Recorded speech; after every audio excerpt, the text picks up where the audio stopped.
que es importante saber dónde estamos en España, hacia dónde queremos ir y de dónde venimos, porque esto hay que recordarlo, ¿no? Vamos a empezar con los datos. España es un país donde tenemos una gran producción científica de calidad. A nivel mundial ocupamos en torno al puesto 10º u 11º. Tenemos, sin embargo, una posición peor cuando hablamos de valorizar, transformar ese conocimiento tan valioso que producimos en España en producto, en un valor para la sociedad, en una solución.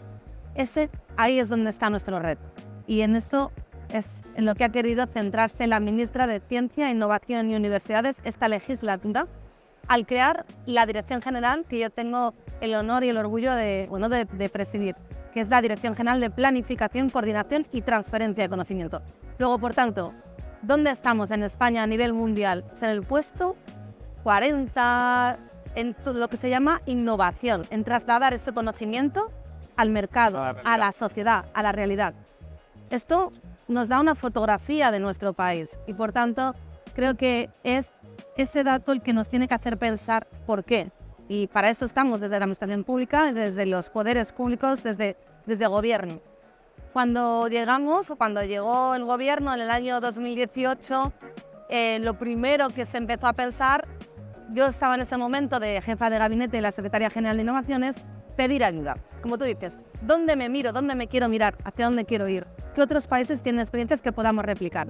Pedimos ayuda a la OCDE, pedimos ayuda a la Comisión Europea. Nos dieron lo que se llama un TSI, que es Technical Support Instrument, que es un instrumento que pone la Comisión al servicio de los países para ayudarles a identificar barreras, obstáculos y soluciones. Claro, porque para eso estamos, ¿no? Para eso nos quieren ayudar.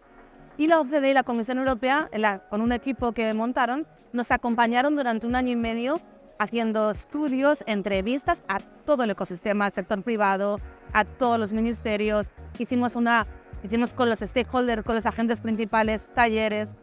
Y ellos con los economistas de la OCDE, elaboraron lo que le llaman la hoja de ruta de transparencia y colaboración. El nombre es mucho más largo, pero básicamente era esto. En esa hoja de ruta se identificaban una serie de barreras, una serie de obstáculos que ellos veían en el sistema y, lo más importante, nos hacían una serie de recomendaciones, donde la colaboración público-privada, de la que luego hablaremos, es un elemento central.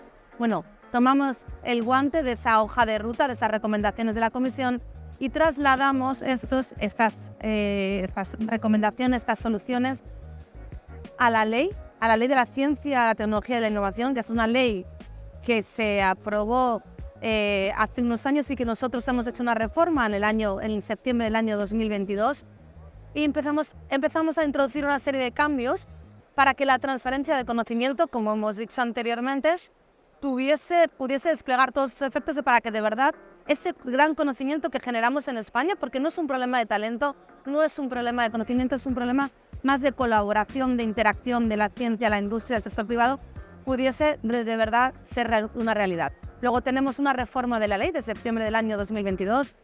Tenemos también hicimos un plan, porque no se trata solo de la ley, sino de ejecutar un plan de acción. El plan de transferencia y colaboración al servicio de la sociedad se llama. Y esto me parece fundamental, porque aquí lo que tenemos que entender es que lo que queremos es ser útiles, que nuestra sociedad sea una sociedad que pueda utilizar ese conocimiento, que de verdad seamos una economía basada en el conocimiento. Y esta es una transformación y es un cambio profundo. Y luego me gusta mucho señalar una cosa de la ley de la ciencia. Es un tema que parece menor, pero es fundamental. La ley de la ciencia se aprobó sin ningún voto en contra.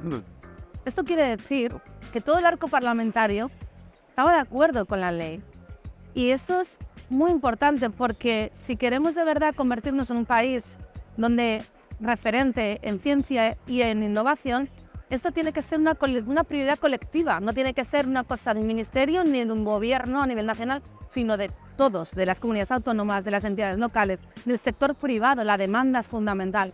Y por tanto, yo creo que esta característica, ¿no?, de la ley de la ciencia nos da también una legitimidad nos da un marco para llevar acciones que tienen que ser acciones valientes, porque tenemos que cambiar el sistema y esto es así. Claro. Además, la ley, perdona un segundo, la ley me parece que introduce un objetivo, un compromiso muy importante.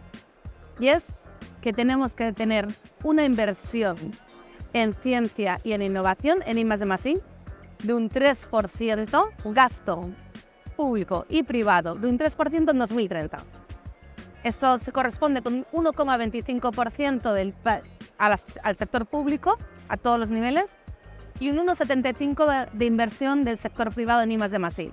Esto es un cambio radical, es un cambio de cultura, pero es un compromiso que está muy en línea con los compromisos que se han adquirido también en la Unión Europea. El otro día precisamente fui a Bruselas a hablar de ese compromiso de España, porque a España le empiezan a poner como un referente en lo que es ese compromiso. Y yo creo que estamos en la buena senda, queda mucho por hacer, pero estamos en la buena senda. Y me refiero, y quiero en este momento hablar del dato de inversión, el dato de gasto público en I+D+I, que sacó el INE el año pasado. Ya sabes que va con un decalaje de 2 años. El gasto fue de 1,44 sobre el PIB, gasto total, público y privado. Y en el año 2022, porque ya sabes que las estadísticas se refieren, realmente tiene un decalaje de 1 año, 2 años, pero ya es una subida muy importante. Tenemos que seguir con esa senda de crecimientos. Como tú decías, además de la ley del plan de transparencia y colaboración, aprobamos un plan para la atracción y retención del talento, porque se nos va el talento, porque es verdad que no generamos las oportunidades en España para retener ese talento que tenemos. Pero todo esto se enmarca en una estrategia, la estrategia de ciencia, tecnología e innovación 2022-2027, y en un plan, el plan estatal que hemos aprobado recientemente en abril, que va del año 2024 a 2027. En el plan hay una inversión prevista de 18.400 millones. Es un plan de todos los ministerios, porque como decía, la I+D+I no está solo en mi ministerio, sino que tiene que ser una prioridad colectiva de todos los ministerios. Por tanto, tenemos el marco, tenemos la estrategia, tenemos el plan. ¿Cuáles son los instrumentos? ¿Cómo vamos a hacer para que toda esa inversión, porque no todo es inversión, sino también hay muchos cambios, ¿no?, se traduzca en este cambio de la realidad? Pues bien, primero lo que vamos a hacer, o lo que hemos empezado a hacer, es alinear los recursos financieros, alinear los instrumentos que tenemos. No es que no haya instrumentos que favorezcan la valorización del conocimiento, la colaboración público-privada, sí que los hay, pero todavía queda mucho por alinearnos. Tenemos todas las agencias de financiación del conocimiento en el Ministerio, la Agencia Estatal de Investigación, tenemos la entidad pública empresarial FEDETI, que financia la innovación.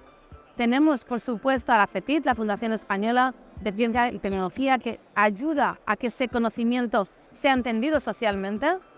Tenemos los instrumentos, tenemos a ICSIC con todo el conocimiento, el mejor conocimiento científico. Pero, ¿cómo hacemos para que todos los instrumentos que tienen estas agencias y tenemos en el Ministerio se alineen? Bueno, primero estamos haciendo un mapa de los agentes del conocimiento, un mapa de las ayudas, tanto de las comunidades autónomas como del Estado. Y vamos a través de ese mapa, porque primero, para actuar tienes que evaluar, la evaluación es fundamental. Bueno, pues una vez que tengamos esos instrumentos, vamos a incidir sobre ellos. En primer lugar, al nivel de la Administración del Estado, hemos creado una figura que a mí me parece muy importante, que es la Oficina Nacional de Asesoramiento Científico. Existen muy pocas experiencias en derecho comparado que tengan países que tengan oficinas así. ¿Por qué? Porque queremos que el asesoramiento científico forme parte del día a día, de la toma de decisiones políticas, de la toma de decisiones de las políticas públicas. Y crear una cultura así. De crear una cultura, ¿no?, de las decisiones basadas en datos, en evidencia científica, en evidencia empírica. Eso es lo que queremos. Luego, queremos trabajar con el territorio, porque evidentemente, lo decíamos ahora en la mesa, desde el Estado, a veces te sientes, ¿no?, te estás en tu ministerio, en tu torre de Cuzco, y a veces estás muy lejos o te sientes lejos.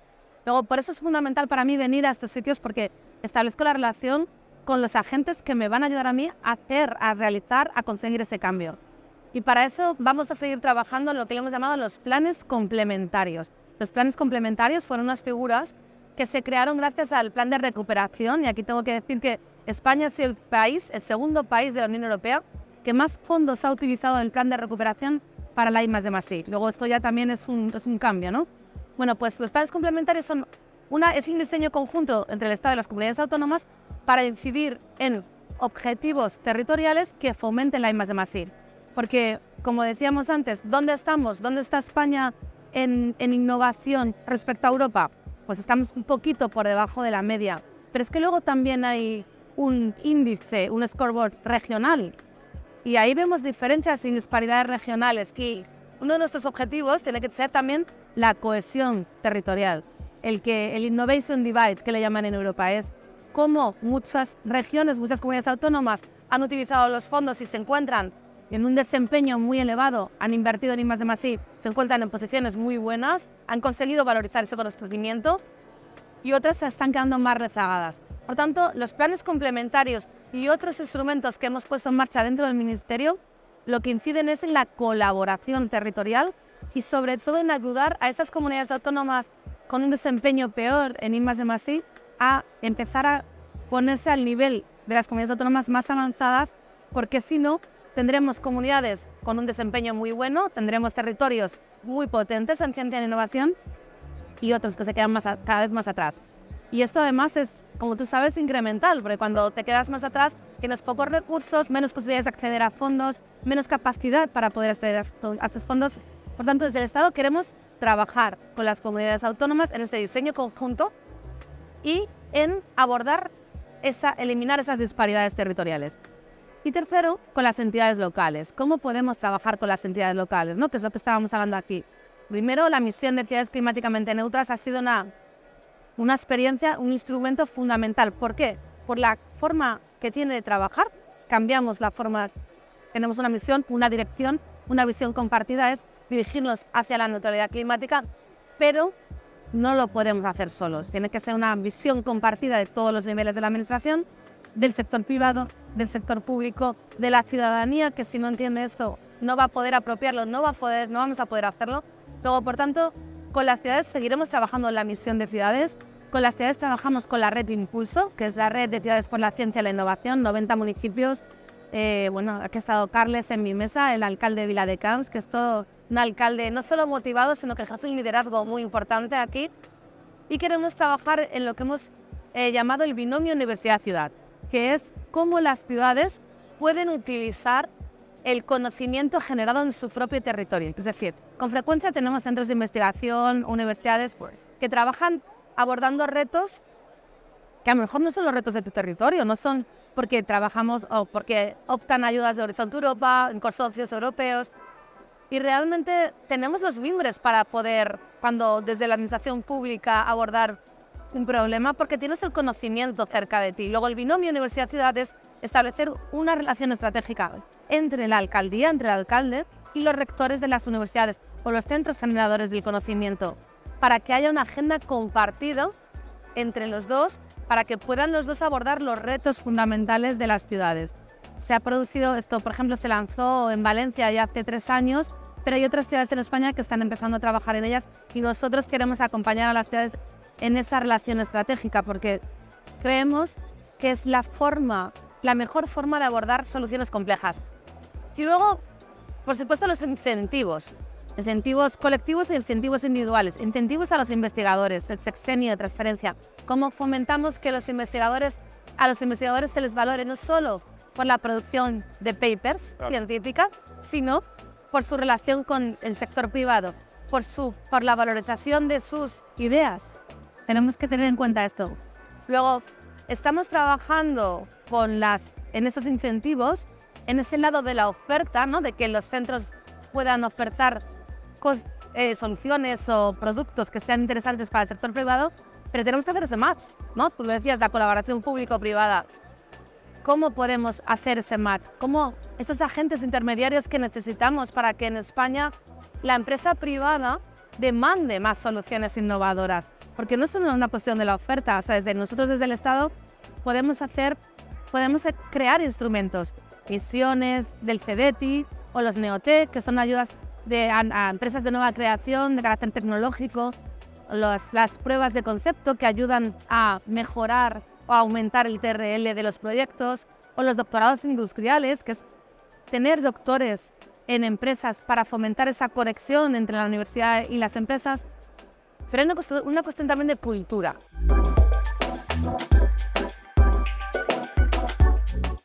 Los clústeres a mí me parecen un ejemplo perfecto de transferencia de conocimiento y tenemos, porque yo me lo he apropiado también, es una iniciativa y el registro está en el Ministerio de Industria, pero yo creo que hay un cambio también importante en estos últimos años y también con el nuevo equipo de industria, ¿no?, en el que estamos colaborando muy intensamente para ver cómo podemos aprovechar mejor ese instrumento que es el clúster, que para mí es de verdad la representación perfecta de la transferencia, porque ahí tenemos el sector privado, las pymes, los centros generadores de conocimiento y el sector público. O sea, tenemos la triple hélice. Tenemos que poder alinear nuestras políticas, nuestros instrumentos para que vosotros los podáis aprovechar mejor. 1. 2. Tenemos que implicaros mejor también en los proyectos de país, ¿no? Lanzar un reto y que vosotros nos digáis cómo podéis abordar ese reto, esa nueva forma también de abordar y de hacer las cosas. La nueva ley de industria, el proyecto de ley que está ahora mismo tramitándose, tiene esa visión de reto, de misión, y además incorpora la palabra innovación de forma recurrente, le da una visión diferente y habla de todo el ecosistema, porque realmente lo que tenéis en los clústeres es que está todo el ecosistema. Yo creo que esto es fundamental y si ves, por ejemplo, países como Suecia, es el sector privado el que demanda eso. Es decir, por ejemplo, ha habido un cambio de gobierno recientemente en Suecia, y cuando estuve allí en una reunión el sector privado me decía, nosotros demandamos al gobierno que no haya un cambio regulatorio porque nuestra fortaleza es la innovación, las soluciones innovadoras, y esa es nuestra ventaja competitiva. Si hay un cambio de regulación, a nosotros nos vendría muy mal. Luego, ese cambio cultural donde el sector privado demanda, se implica y son ellos los tractores, me parece esencial. No vamos a llegar sino al 3% en 2030.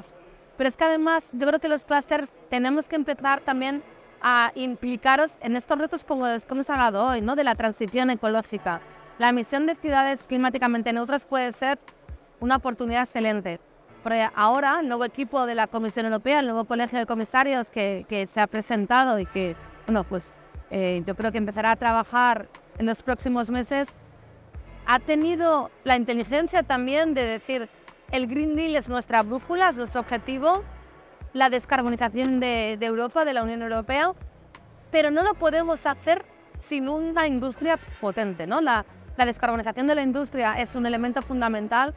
La soberanía tecnológica y la autonomía estratégica solo la vamos a conseguir con una reindustrialización inteligente que pueda acompañar a los objetivos de transición ecológica. Y ahí los clústeres tenéis un papel muy importante. ¿Por qué?